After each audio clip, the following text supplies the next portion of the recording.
Hello dear subscribers, today I will tell how you can easily fix this error. So here you can see it. So iTunes error number 1004. So how you can fix it?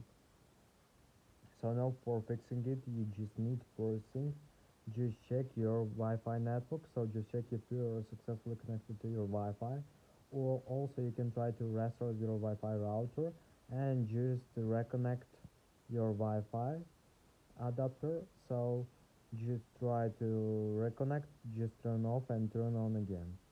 So if you still have this error, so another thing you can try, just tap on Apple logo, just choose restart and just submit restarting your computer.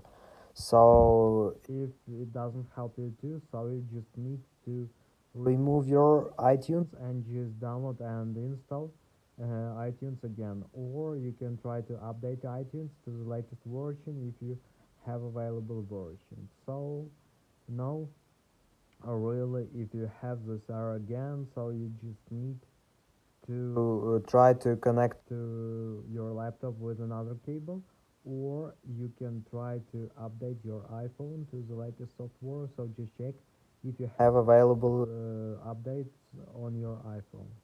So I hope that one of these methods will work for you. So thanks for watching, have a nice day, subscribe to my channel, click like, and goodbye.